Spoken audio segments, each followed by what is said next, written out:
start till he get on. Hold on. Yeah. Wait. Don't go live yet, shout. We already live now. Right. See that red box up there. Damn, we live. And we live. Is this on? Back at it again, huh? Back at it. Don't share, Tanisha? Yes, sir. All right, here we go.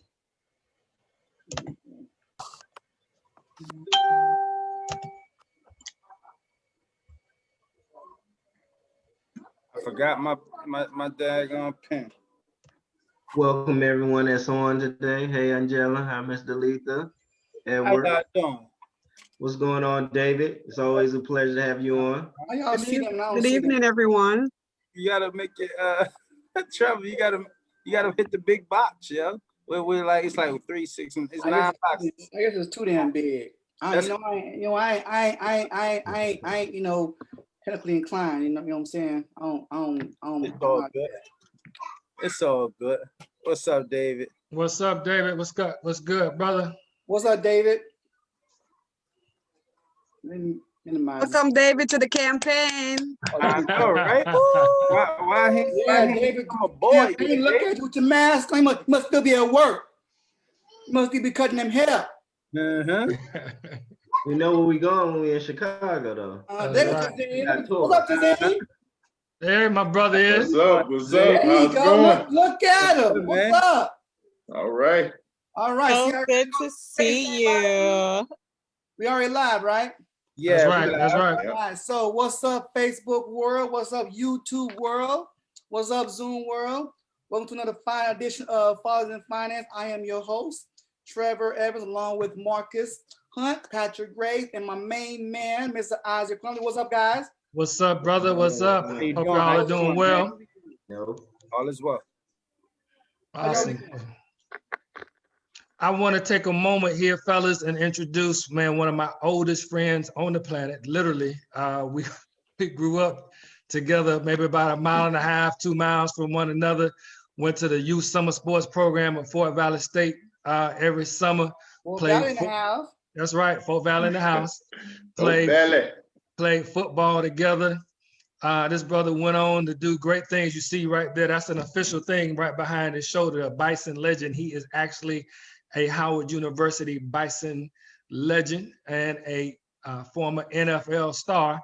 But most importantly, he's a proud father like the rest of us, and we are glad to have our brother on. How you doing, brother Tazane? All right. How's everyone doing today? Oh, we're doing good. Look, man, I'm glad to be with you all. As you know, as I've shared with you many times, financial literacy, fluency is a passion of mine, particularly as it relates to our people. And, we've come a long way, but we have a long way to go. Yes, sir. Yes, sir. We appreciate that, brother. So let's hop into it. So we just recently did a radio show, and we were given a list of topics that we were excited to do, and then we ended up, the radio show went great, but we were surprised that we didn't get to answer some of the questions that we were preparing for. And one of them, tonight's topic, when we were talking about, I guess, the financial guilt that comes along with not being financially literate, that comes from a standpoint of how we feel guilty once somebody makes big money, or they do something like they win the lottery, they get big money. So I watched Brandon Marshall ask a friend of his, the former football player Brandon Marshall, ask one of his colleagues. He asked him a simple question. He said, when you get money, is money supposed to flow backwards, or is it supposed to flow forwards to your children? And almost everybody on the panel said it's supposed to flow forward. And then they said, when you got your first big check, what did you do? And every single one of them said it went backwards. So I want to ask you guys a question. When you look at your sports stars, when you look at the NBA, the MLB, the NFL, how many times has anybody on here heard a white star say, I'm getting ready to take care of my mom, I'm getting ready to take care of my dad? How often have you heard that? I No. can't. I haven't heard. I've never heard. Now, Tazeen, before you start talking now, okay? I know I'm in a suit, Isaac in a suit, you in a suit, we all in a suit, but it's a very relaxed show, so just let it flow naturally, bro. Just be yourself and let it flow. Curse if you want. I got you. I curse like a motherfucker, so go ahead, bro. Calm it down. Calm it down. Somebody put a chain on him already. We ain't 5 minutes in. We ain't 5 minutes in. Oh man. Lee. So the answer, nobody's heard somebody white do that. Is that right? Never. Have we heard a black person do that? I mean, how often does that happen when somebody's like, I'm about to take care of my mama and buy her a house? Probably 90%. 90% of the time, that's the message. Now, why is that? Generational guilt from what we've experienced and what we keep being told in terms of how we are responsible for. If you become the one, if you become the successful person in your lineage, then you are somehow supposed to be responsible for getting everyone else out of the hole based upon what was done in the past, not realizing you weren't the one who did what was done in the past. You're actually just as much a victim of the past as everyone else is. But unfortunately, we are a people of an agrarian culture, whereas we were put in this position by people of a war culture who are they conquer and they have gotten to a point where they are based upon going and taking. We've gotten to a point where we are based upon working together and thinking that if we do that, it'll be fair. Unfortunately, that only works if everyone is an agrarian. So if we all are cultivating and we all are working together, then it works that way. But what we got to understand is that we live in a society of all of us, right? Right. So if it's all of us, then if we are going to actually move beyond the oppression, beyond the position that we've been placed socioeconomically based upon hundreds of years. We're not just talking about our time period or the time period we've been here, or even our parents who kind of went through a little bit of the back end of Jim Crow and the segregation, that type of thing. But again, to not be as long with the answer to it, it still is based in how we are as a people, thinking that'll help overcome how they were as a people, and understand that that's not going to happen. It's not our responsibility, but we can make a difference with what happens moving forward. And with that, your children, your grandchildren, if you set a foundation that understands that legacies pass forward, there's nothing you can do about what happened before you. You can do about everything about what happens afterwards. Right. So, brother, I know a little bit about what happened. Well, you said something that really sparked my interest, Tazeen, and I know you went through that because. So all of us on here have played football for the most part. Brother Patrick probably got as close. He played further than any of us on here. But you, of course, you made it to the NFL.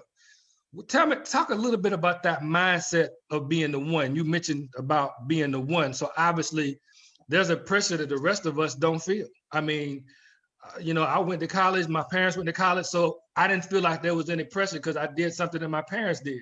I did something that my brother did. But you did something that's not just hard for a family member to do. It's hard for most people to do in general.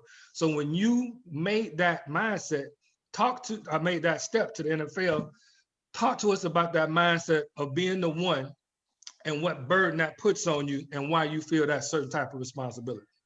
Well, what happens is, and again, it goes back to that initial percentage, right? What percentage of us feel like we are the responsible party?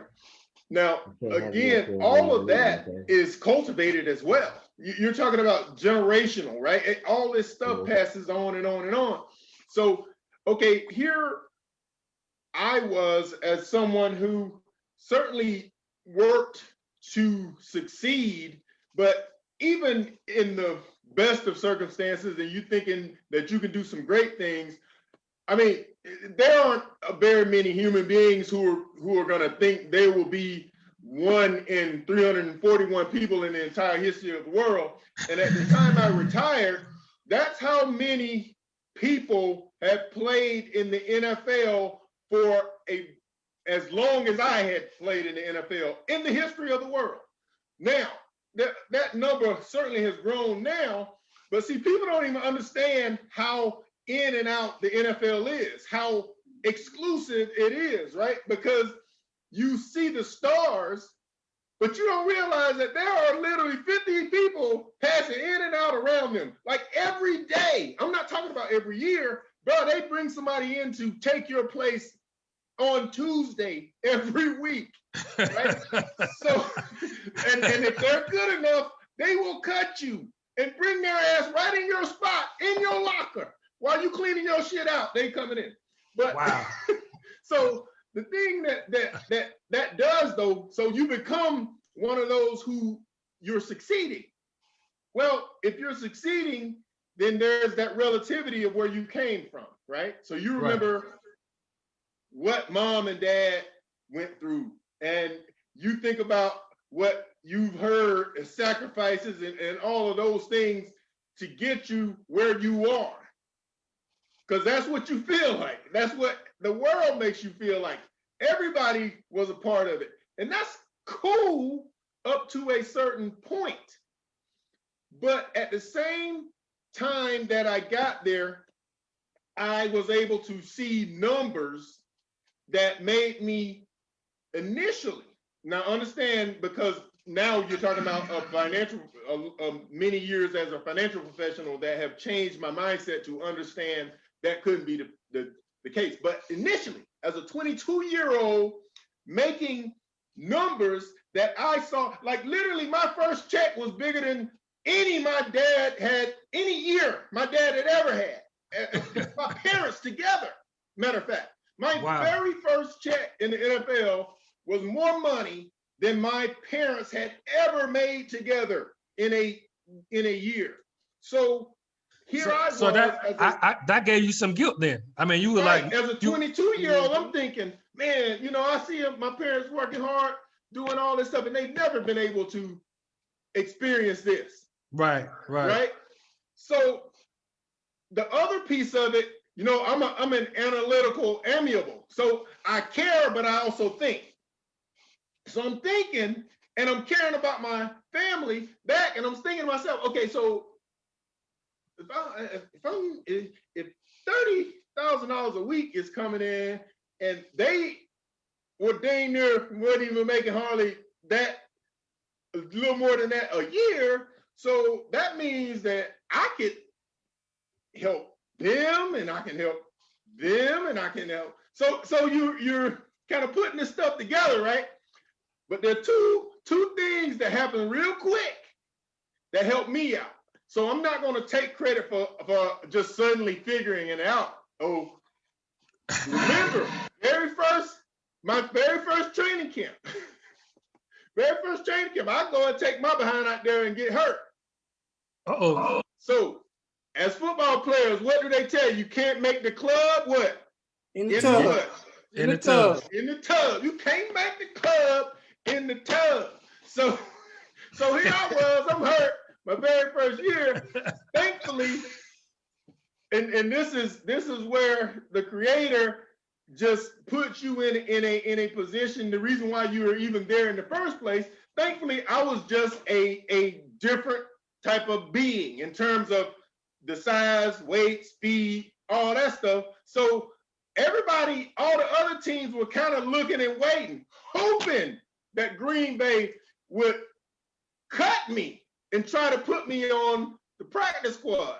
Because you cannot just place a player on the practice squad who's missed all the training camp because he's hurt. Right. I have to clear waivers. Well, long story short, they tried, and every other team in the league claimed me. You have to go to the worst one. You have to go to the team that's the worst. But that's humbling. It is humbling to get cut, right? After you just got drafted, you got all this money, you know, you're on top of the world, and getting cut is humbling. And it makes you realize, man, this could be here today and gone what? Tomorrow. Gone tomorrow. So when that happened to me, now this is after I already kind of spent a little money on people, right? Of course, brother. Already spent a little money. I took over the house. I took over all kinds of stuff back at home. So when that happened, you talking about taking a step back. I took a huge step back that made me align with what I had as my goals and what I felt like legacy was. And that definition had never changed because I watched my parents do it for us. Right. And legacy, what my legacy was, I had done all this work so that those who followed me would not have to take the same path I did to get where I was. And I watched these white families, Jewish families, the families we see, Asian families, and I can tell y'all some stories later about some of those conversations and how they do things. But I said, we're gonna be that type of family. My family, the one I can control, my wife, my kids, and we can build something for the future. But that's what did it, man. I got cut early. Well, man, that's humbling, brother. So what we always like to do, man, we like to try to show some numbers so people can see that background. So Tanisha, if you wouldn't mind sharing the that graphic that we had a little earlier, the one that you posted. So and this is not just about Tazim, not just about us. I mean, it's us as a community. So it's the one about the no, not that one. That's fine, but I guess we can deal with that one as well. I was talking about the median, but if we scroll down a little bit more to the actual asset here, yep, there we go. All right, so you got Black, Hispanic, white, and other. So if you put the cursor, Tanisha, on the red, and you look, so the red over there is equity in homes, or the pink rather. Scroll down to the pink where you got equity in homes. So if you look where the equity in homes is on that cursor, Black people have $6,726 on average in equity, versus when you look at white people, the equity that they have is $97,000, or excuse me, $106,000. Hispanics are not much better than us. And then other nationalities that are down there at the bottom. When you look at property, let's put it on the blue line for property. So the property for Black people, we roughly own $36,000 worth of property versus the average, this is in 2018, what was it for white people? 109? 106,000 for white people. And then on other types of wealth, which includes what you determine your net worth with, which is the dark blue line. If you put on the dark blue line, that's $162,000 for white, for all other, $166,000 for whites, $39,000 for Blacks, $19,000 for Hispanics, $40,000 for other. So just so we're talking, this is not a vacuum that we are living in, where it's just like, oh, and here's an example, man, I thought was one of the most profound examples I've ever heard. I heard this maybe 20, 25 years ago. When Black people, when white people say, hey man, y'all been free from slavery for all of these years, and you've been able to go to these different places now for 30 or 40 years, you should be in the exact same spot that we are in. And the example that I heard given was, you got two children born in the same time, same day, they're twins. One twin gets a chance to live in the house and eats the best food, gets the best education. The other twin lives outside in the doghouse. He doesn't get the best food, doesn't get the best education. He barely knows how to read and write. And then at the age of 18, the one who's lived in the house, got education, and the one that has lived outside and didn't just barely can read or write, the father goes, I'm giving you both $1 million. Go out and do what you can in the world. You can say that's fair because they both got $1 million, but they were woefully ill-equipped to handle that money. They were woefully, the one was woefully ill-equipped. And then the other one, the one that lived in the house, can't get mad and go, well, this is, we both got $1 million. That's fair. Hell no. We spent 400 years as chattel slaves. Then we were given an inferior education. It was actually against the law to read. And then in the 60s and 70s, through the deaths of many of our ancestors, we finally started to make some inroads. And then people are like, man, affirmative action is wrong. You guys get all of these breaks that you should be successful. Now, our mindset, we haven't had the proper mindset. And as Trevor likes to talk about, that paradigm change. So, I mean, even if you get to be a millionaire playing in the NFL, it ends up being a problem. So, brother, anybody else? Because I got another question I really want to ask my brother, but anybody else want to make a comment or ask a question before? Yeah, I do. It's very trying for me not to be upset about the results that you just showed, because it's like this, we live in a country where opportunities is abound, all right? And we ask ourselves, why is it that our culture, our Black people, we're falling so behind in so many things? And I'm telling you, the time is getting old where we can say, well, we're not getting the best education, we're not getting the best opportunities, we don't get a chance. Yes, we do. Yes, we do. And I think it all falls down onto not mindset, but again, paradigm. And I will beat that word into the ground until people understand exactly what paradigm is. Everyone, I'm willing to bet that probably 98% of all Black people have the correct mindset, okay, for success, for wealth, okay, for all that, okay? But I'll say it again, mindset does not create your results, all right? What mindset does, it tells you, are you a good person or a bad person? Are you a go-getter or you're lazy, okay? It's the paradigm. And what the paradigm is, it's what? It's how we process information. That's what people have got to understand, is that the wealthy, call them white, call them Asian, call them whatever, okay? There's no secret coffer of information. There's no secret cave of knowledge. There's no secret nothing out there. It's very, very simple. They have been taught to process information completely different from the masses. And when you do that, you can hide a secret where? In plain sight. In plain sight. So I'm tired of hearing mindset shit. Mindset is not gonna make you wealthy. I'm sorry, it's not, okay? It's not, right? What will make you wealthy is shifting your paradigm, okay? Learning how to, understanding why something is, okay? And I just take someone's word for it. And it all begins with learning the rules, okay? If you understand the rules, that will begin the shift of your paradigm, because that's where the secret is at, all right? I've seen it, because you can have two people, the exact same everything, right?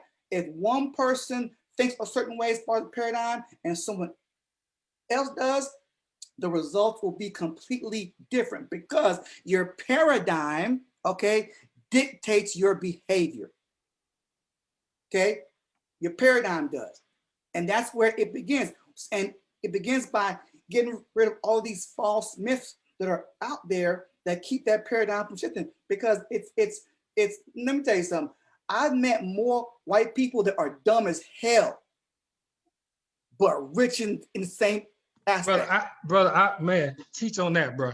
And why is that? Because their parents or whoever they taught them how to process information properly, right? To get a different result. right? And that's where it lies. And but you know what? I got a great segue for you though, as it relates to that.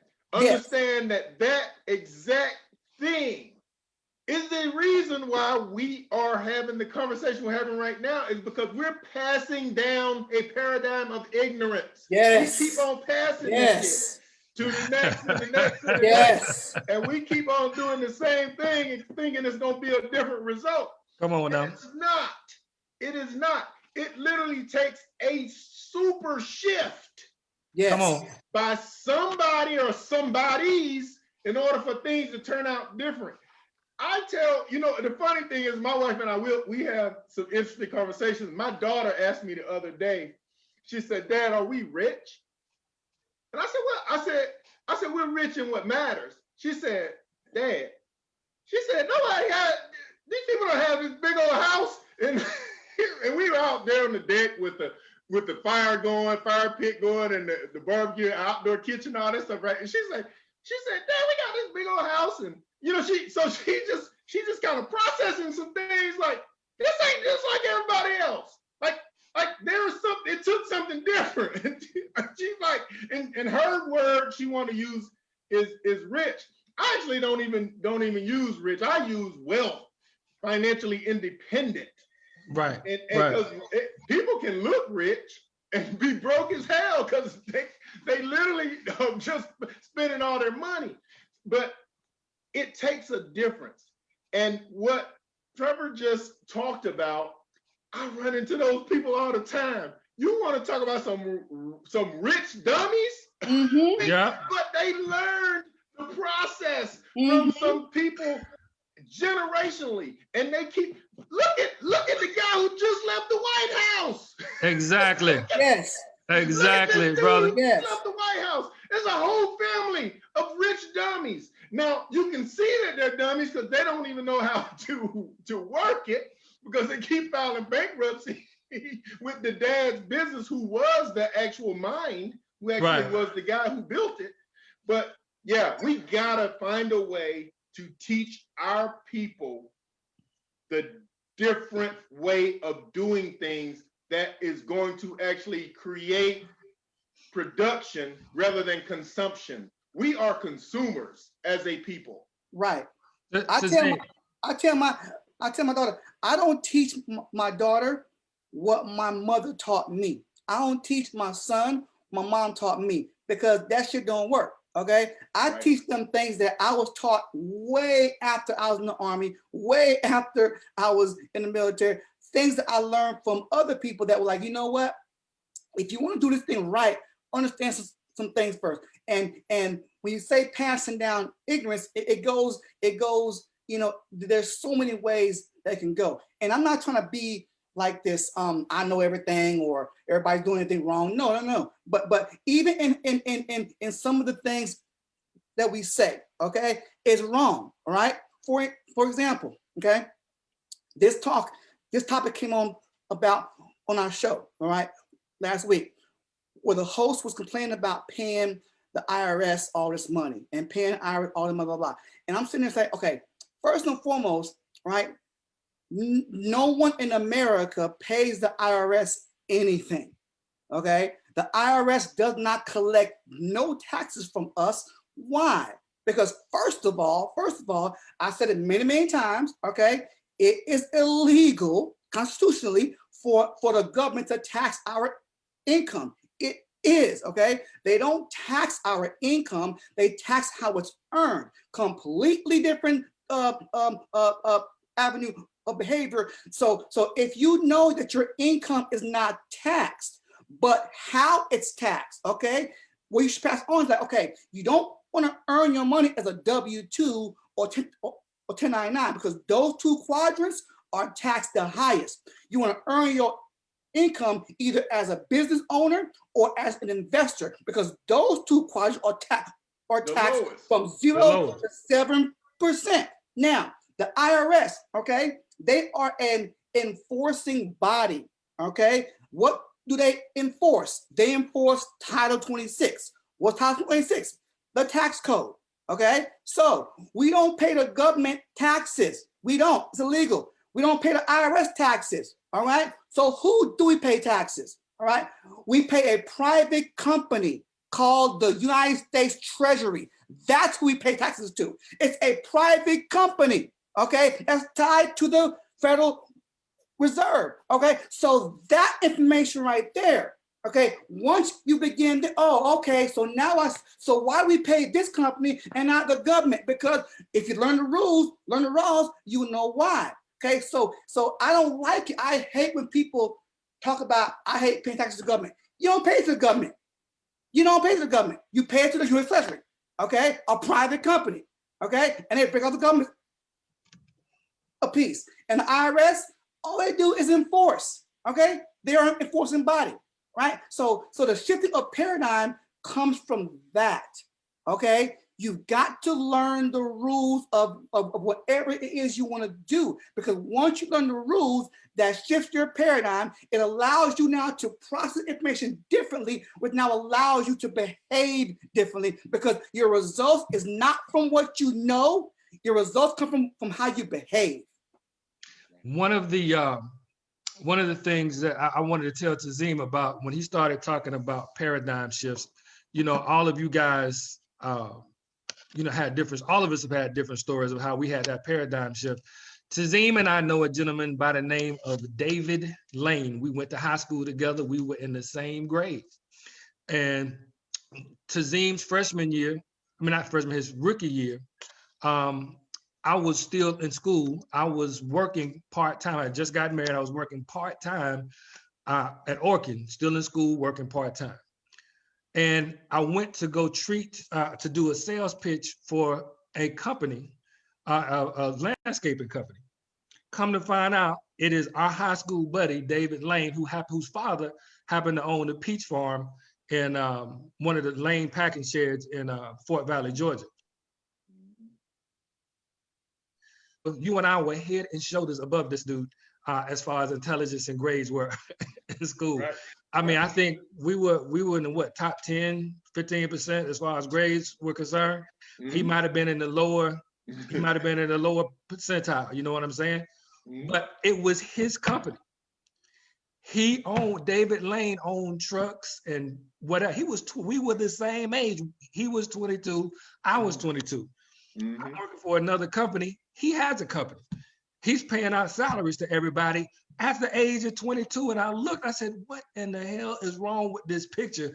Why am I going to this dummy who I used to run circles around and asking him for business? This is down there at Florida A&M in Tallahassee. He just moved from Fort Valley, moved to Tallahassee.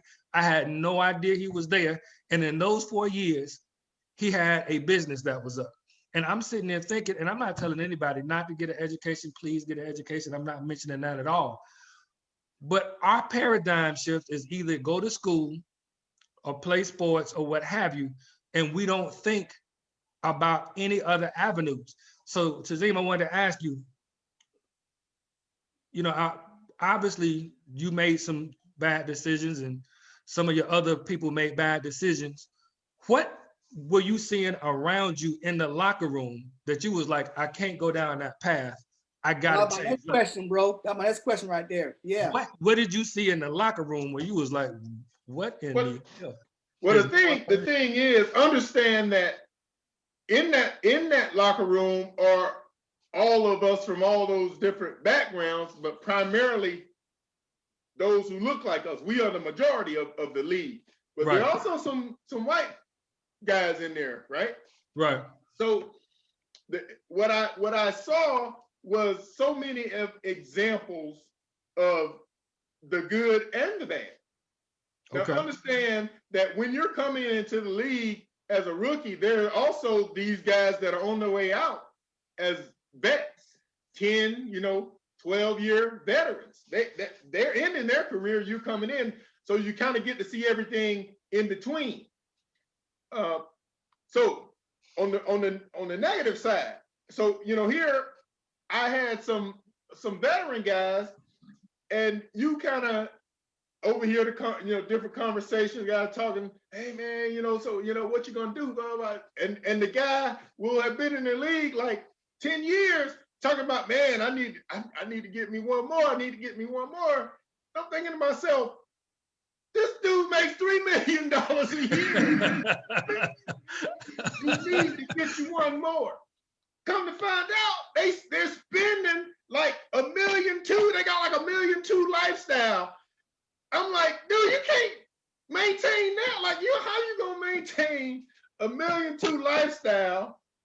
You make $3 million, and what you just gonna suddenly, all of a sudden, next year, you and your wife and your 4 kids go all of a sudden, y'all just gonna change. Now all of a sudden we're gonna get, but no, he knew he couldn't. He knew he couldn't. This dude, so here we sit down. I'm in the conversation now. We're talking and they're like, yeah, I'm talking to my financial guy, man. He's like, so how much you got, man? He's like, we got 3.2. He had $3.2 million saved. This dude's living $1.2 million lifestyle because he was making. He's making an average of $3 million a year. I'm analytical, amiable. But don't you know, my mind just quickly said, this is not gonna go well. Like, this is gonna end horribly. It's gonna be horrible. Now, I'm not gonna be that guy, right? Right. Next guy. Very marginal player. Wasn't even good. Guy named David Zott. I ain't even understand how Zott was even in the NFL. I mean, bro, I'm talking about, okay, I'm trying to give you an example. You remember John Flournoy? Yeah, I remember. Okay, now, if you remember when they used to have John Flournoy rotating in at tight end? Now, imagine they had John Flournoy rotating between me and Lat. Now imagine that's your talent base, right? Right. That's David Zott. That's David Zott is John Flournoy in the NFL. Got you. Now, so I'm taking you to Zott. So here's David Zott. That joker drives like a F-150 type truck, Ford truck, and Zott was a well-established vet now. I mean, I'm not talking about somebody who just got in the league. I'm talking about he's been playing marginally for like 8 years. He's been mediocre for a long time. Right, but by that time, by the time you played marginally from 8 years, your veteran minimum is like $875,000 a year. Okay. Now, Dave Zott, no matter how much he made, Dave Zott and his wife lived off of a $98,000 budget. There was something they had about staying under $100,000, staying under 6 figures. They lived off a $98,000 budget. I was like, what? He's like, yeah. He's like, and this was 1993. Now check this out, and I'm gonna tell you, I took this, talking about a paradigm shift, right? I took this philosophy and I literally live off of it today. This is what David told me. He said, Tim, he said, go and look up the top 2% of income earners and come and tell me what they make. Now, to research that back then, I had to go to the library. You couldn't just Google. Right. I had to go to the library. So this is the type of research this man put into living right because his parents told him about it. So you got to go and you're looking at census data and all that kind of stuff.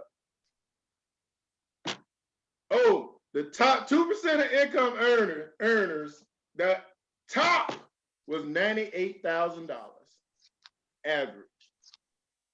Top 2% in 1993. Wow.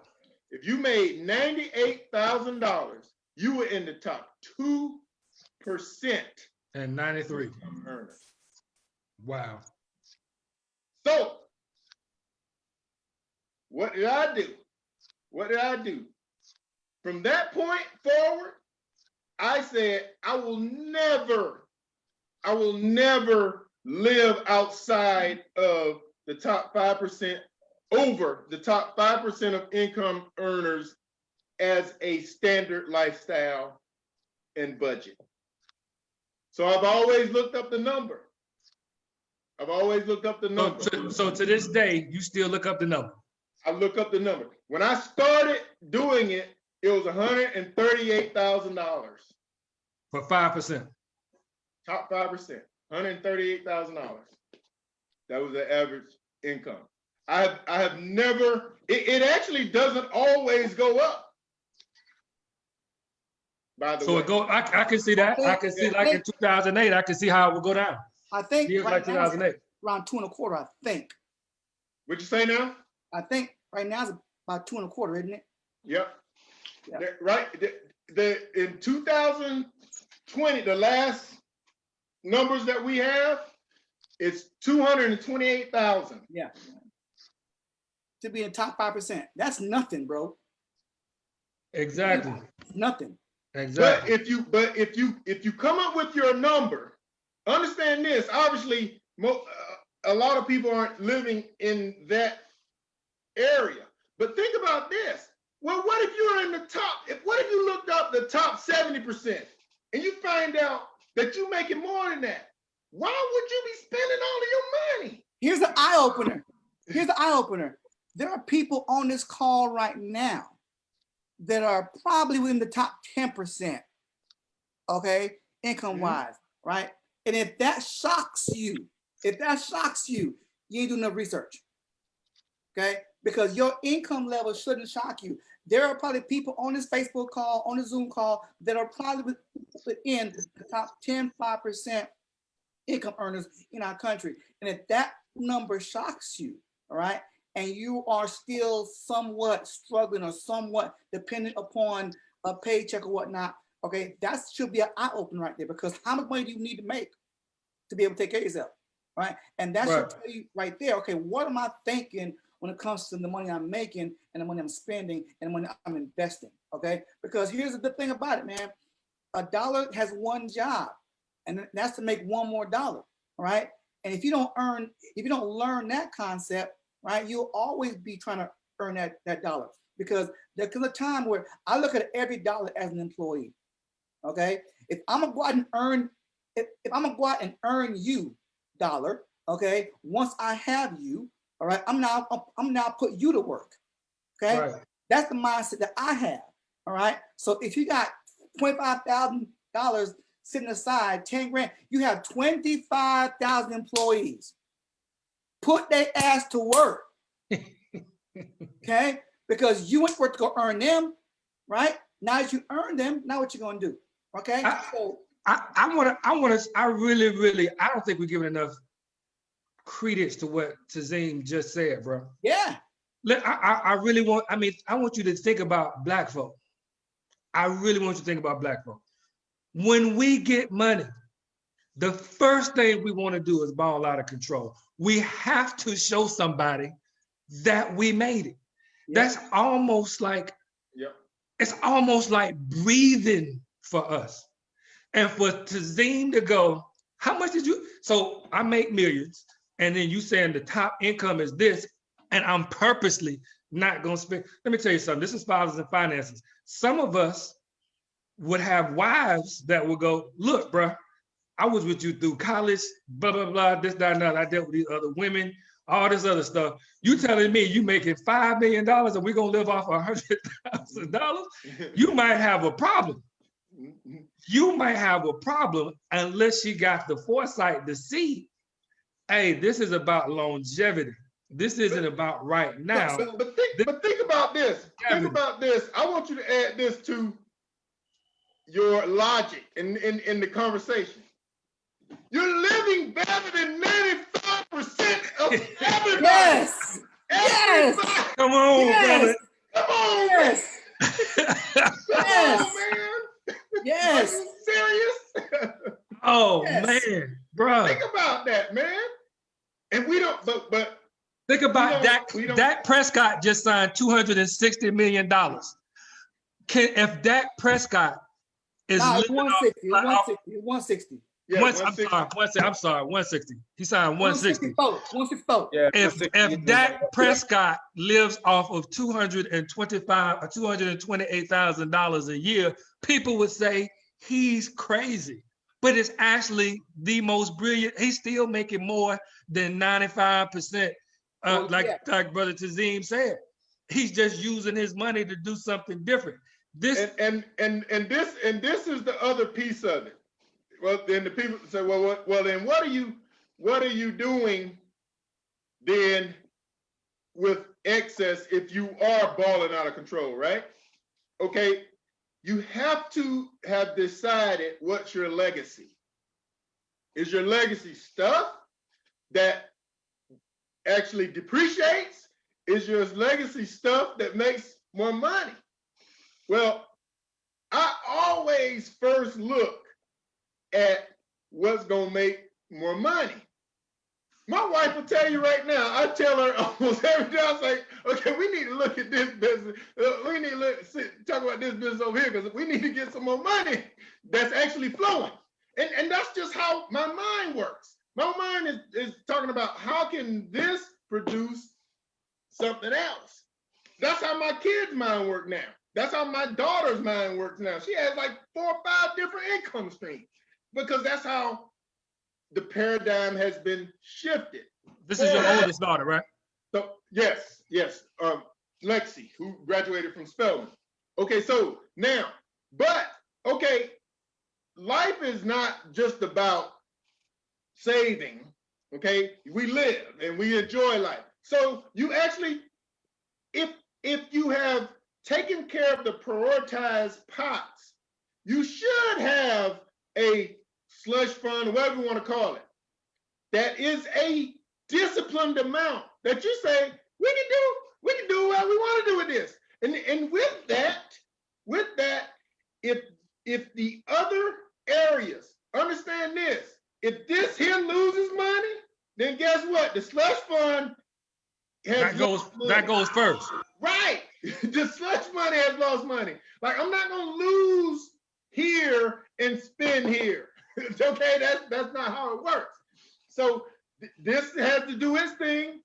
We got to do our thing over here in this pot, and then this pot right here, we can have the fund that we have set, and you can't go over it. Like literally, it has to be.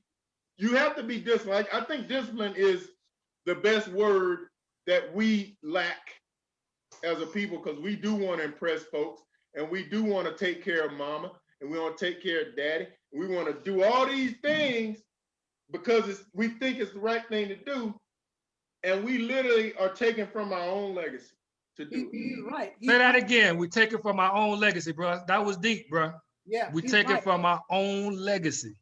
And it begins with not only how you think about certain things, but a lot of our struggles is in our behavior, because again, you can't expect, someone that's 22 years old, 20 years old, that's come from a life of poverty, to actually know what to do with that damn money when they get it. Right. Right. And people get mad when they actually act like that, right? You can't get mad at that dude, okay? You can say, damn, it's a shame, but you know what? He's just a product of his environment, and he's behaving how he knows how to behave. If that person, but again, it takes a certain sense of worth, to want to break that cycle, and say, okay, this can only last a year, 4 years, if that. I'm lucky if I get another contract. I gotta start thinking about, okay, how can I flip this or invest this or do this? And it begins with the way you think and what you do with that money. And it's very easy because I'm a victim of that. All right. When I started making big money, oh yeah, I was doing it. I was doing it big, until someone said, look, you are spending way too much. You're doing too much. And it caught me. It caught me. And I had to really, really think, it's okay.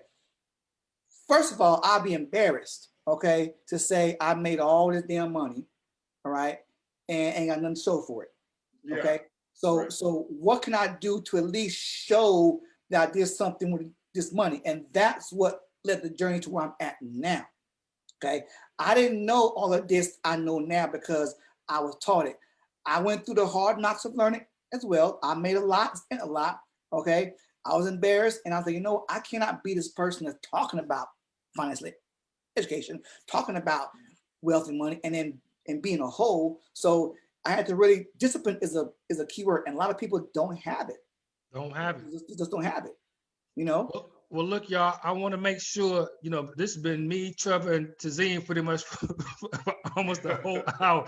What I want to do, you know, my brother, man, he's got, for those of you who don't know, he played in the NFL, but he also, on the other share that we did with Delitha, he said he made more money as a financial advisor than he did in the NFL. So I want to open it up to anybody that's got any questions, whether you want to type it in the chat or you want to come off mute and ask your question, please feel free to do so.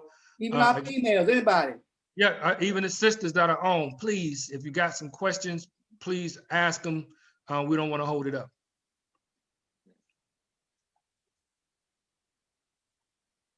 Patrick, I just saw you go off. What's up, brother? I wanted to get my voice out there. I ain't said nothing today. I had some daddy duties I had to get off for a second. But we talk about the paradigm shift, and we speak this to our what I say, fan base or our following. Once I hear that, just me looking on the outside, looking in on what we're doing, and what we do is so great. And thank you for being on today, Seeing, and I'm sharing your know-how as well. But to answer those questions is, and to answer with a question is, how do we do that? How do we share with the community the first steps to take it? Because we can say all of these things all day until we blue in the face. And a lot of us may hear it, but they still don't know how to take action on the things that you're speaking on. So how do we get it to a place, because we all on the same journey to help our community? How do we get it to a place where we can have it for dummies? You know what I'm saying? Like, we have it the step by step. All right, I get you. You want to change? This is how you need to change. We know that we all gone through those learning curves, so we understand that it's not an easy thing to change. But all right, this is the step to change. Once you get to this point, once your mind changes, once you being disciplined enough to make those changes, what's that first step to take? And then after that step, what's the next step? Let me share this with you, Patrick.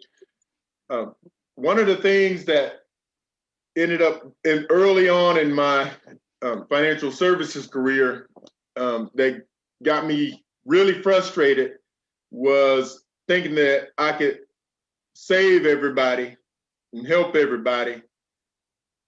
And then I ended up so frustrated that I ain't want to help anybody.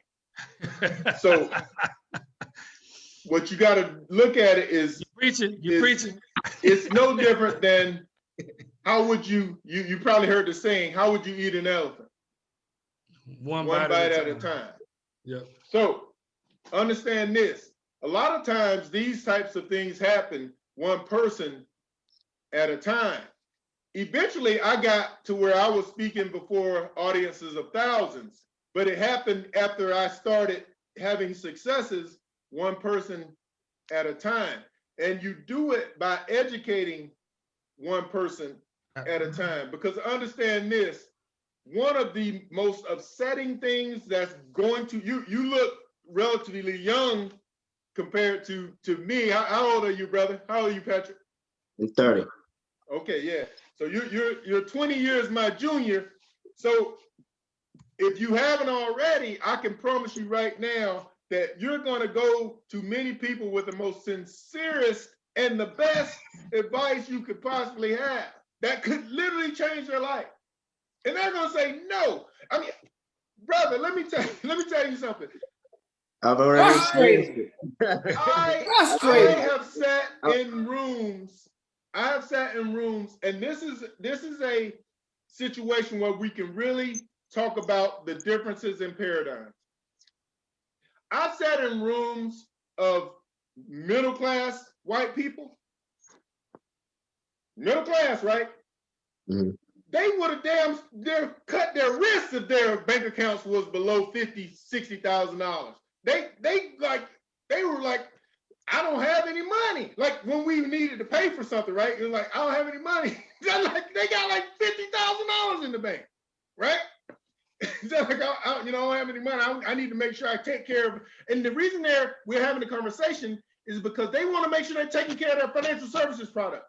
They want to make sure that they can afford their life insurance, and they can afford their auto and their health and all of these and their annuities. All these things they feel are important, right? Same conversation in a black household. Middle class, and literally, I would say 80% of the conversation through, they're asking how they can do better. The man is asking how he can do better by his wife and his kids and make sure that they're taken care of. Dude makes $160,000 a year.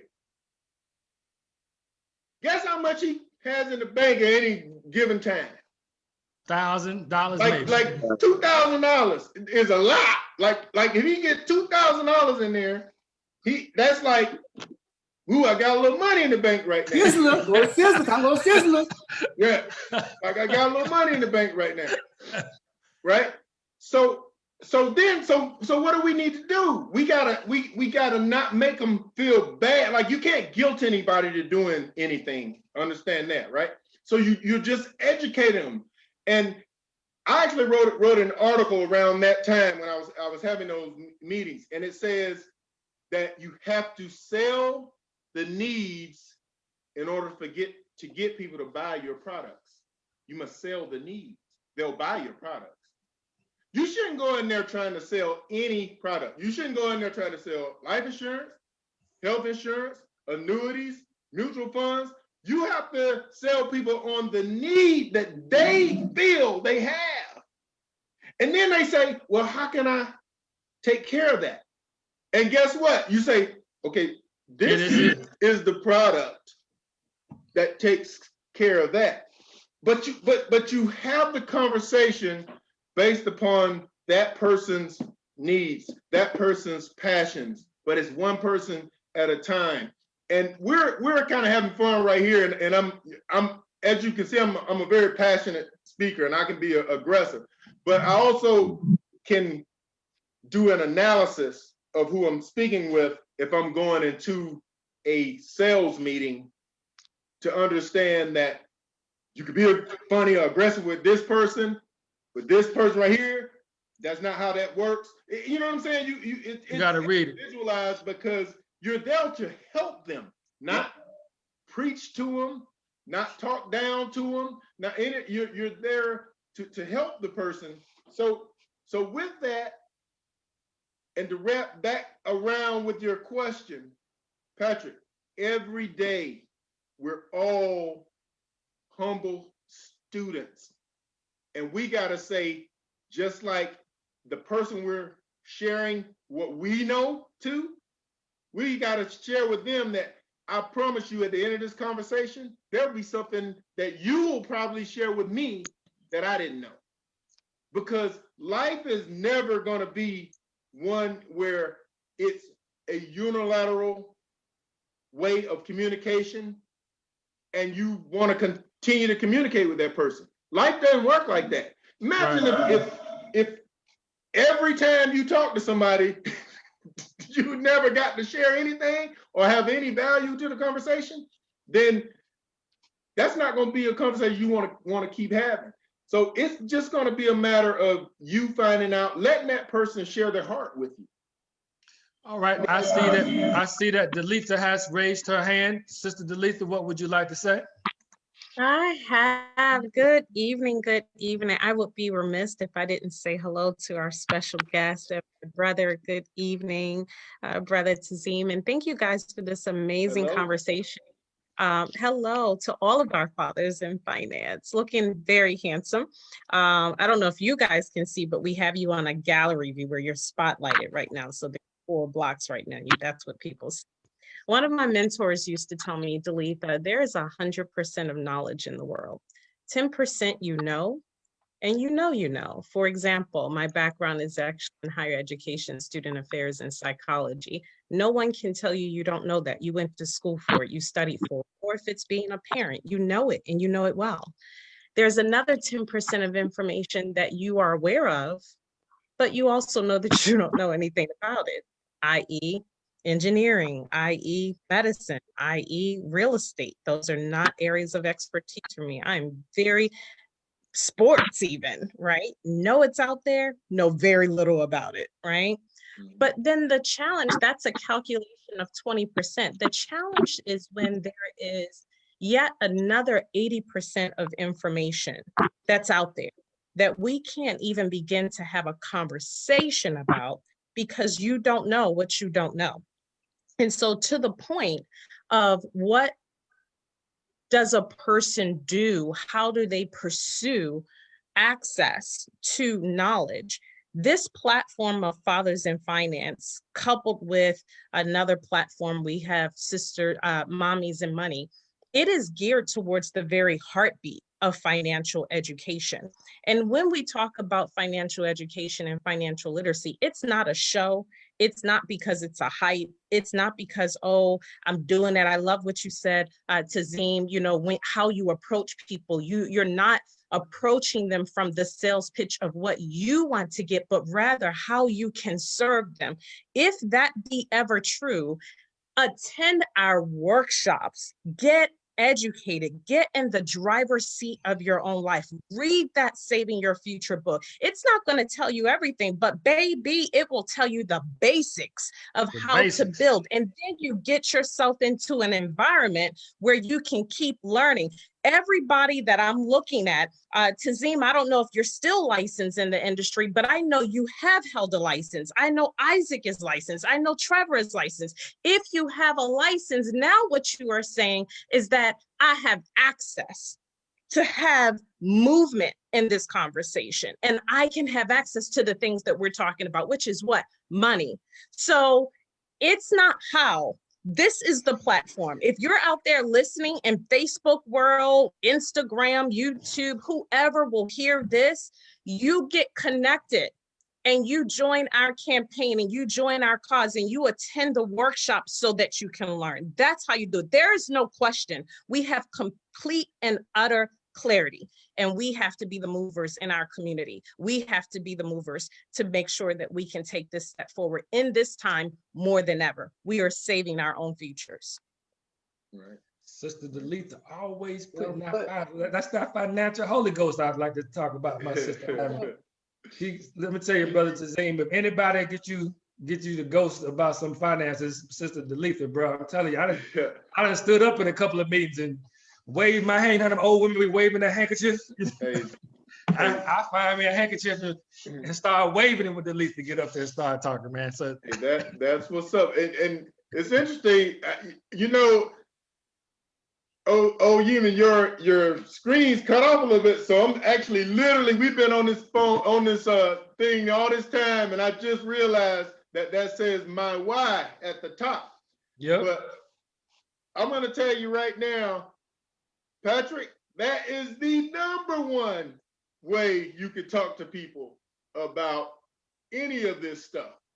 Is it has to be geared around their why, because quite frankly, literally about everything I can think of that I was selling, people are, Black people in particular, they're like almost fearful of it, right? And I will tell you, and it's different for different cultures. Like Hispanic culture, for instance, life insurance is a bad word. Like you say that in there, that's literally you. So you talking about I'm gonna die? You say I'm gonna die and I'm gonna leave my wife to go get another man with my money?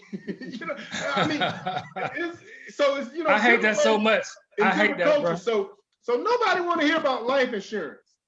So if we are sitting and I'm talking to Oyeman, Isaac, as if I'm talking to Isaac, right? Just call me OC, man. He don't want to hear about life insurance, right? But guess what? I can see right now he would want to hear about protecting his wife and kids. So if I don't even talk about life insurance. I would literally, if I was in a meeting with him, I wouldn't even mention that word. I would be talking about protecting his wife and his children. And I would have already gotten to know and got him to keep on repeating their names and tell me how much he cares about them. And that's what it's about. As long as you find out what people care about, you find what helps them with that. Indeed. It's all about solving the problem. You know, if you go in, like you said, Tazim, and trying to sell something, you never sell the person what they need. Okay, ask that person what they need, what their problem is, and solve it. And that's what I do. You know, I don't sell insurance. I don't sell IUL. I solve a problem because everyone has a problem. And chances are I know how to solve it. And if they allow me to solve it, they'll be like, well, damn, I didn't know I needed insurance. I said, I know you didn't know that, but you want me to solve your problem, right? And that's what I did, okay? Because if I try to sell you insurance, you probably wouldn't want that. So again, you know, along with solving their needs is also, you know, solving their problem. As an agent, that should be your goal, is not to go sell insurance, okay? It's to solve a problem within that family structure, whether it be, you know, money, whether it be a death benefit, whatever the case may be. But people have problems, and as a professional, you know, with a license, you can solve it. So take that mindset with you, you'll be good. So we're about 7 minutes over our show. Is there any last thing you want to say, Zim, before we go? Well, you know what? As Oyeman knows, life insurance is my passion. And I'm gonna just leave this with those of you, if you have it or you don't. I'm gonna leave this with you. If you have someone that you care about enough that your legacy that leaves with you when you're no longer here physically, you would like them to, whether it's your school, again, your family, children, wife, whomever, you would like for them to associate you having loved and shown, not just in your words, but materially, that you left a legacy for them. You need to be talking to, I know that Oyeman does, you need to be talking to Oyeman or anyone else on here who is able to sell life insurance, because you can do that for as little as $25, $35, $40 a month. I mean, you ain't got to be rich. I always say, don't think about the big number of your legacy. Think about how little you can break it up. Mm-hmm. Yep. So leave your legacy, man. I don't care how much money you have, how little money you have. Leave a legacy. Leave a legacy. All right. All right, Facebook, you hear that, right? Leave a legacy. All right, come holler at your boy, holler at me, holler at Isaac, holler at Patrick, holler at Marcus. So another wonderful, wonderful show here on Fathers&Finance. I can thank our special guest. Let's not forget, man, we want to make sure that we got the links in. I don't want to forget the links. I think you did do that. You should put the link in there. Yep, so we got to make sure. So we've got the classes on. So the links are going to be on the YouTube page. They're going to be on the Facebook, and they're going to be on, and they're obviously here on Zoom. But if you're on the Zoom right now, you can The one that says Zoom meeting that ends in the QNVQ, that is one of the courses that we're gonna have. She didn't put the course down, so I don't know exactly which one that course is, but that's one of our complimentary courses that we have. And if you like a personal financial solution where it says forms, please click on that as well. And I think there you go. I think Tanisha posted it right there for everyone. And what is it? Oh, I'm sorry. I was getting confused by what David said. This. I just want to make sure that everybody knew what the links were, and we're going to post them again on the YouTube page, the Facebook Live, so they'll all be there. So go ahead, David. I'm sorry. I mean, go ahead. Oh, Trevor, look at that shirt. Being normal sucks. There you go, David. I'm gonna send you a brand new shirt. Okay, new logo and everything. Right? You got your boy face on the sleeve. You'll see it. I'll send you one. Good looking out. Good looking out. And the email to get in contact with us is wearephoenix2017@gmail.com. We are Phoenix, not spelled like the bird Phoenix, but F-E-N-I-X. We are Phoenix 2017. Ain't no bird called a phoenix. You know what I'm talking about, brother. You know what I'm talking about. The cartoon, man. Don't act like you ain't read no cartoons, brother. Yeah, Isaac, we're gonna let you slide on that one, man. Don't let Trevor get you, man. I ain't worried about that, Joe. The mythical figure. All right. Anything else? Everybody knew what I was talking about. Tanisha, anything else, Tanisha? We good, girl? We straight? All right. All I right. definitely want to thank my brother Tazim, as always, Yes, brother. You know I love you, man. Thank you, sir. I appreciate you, all, man. I appreciate what you all are doing. Yes, sir. Yes, sir. Salute. Give your wife and family the greetings, man. We love you. Thank you. All right, Tanisha, let's go. Y'all have a good one. Take care. Take care, everybody.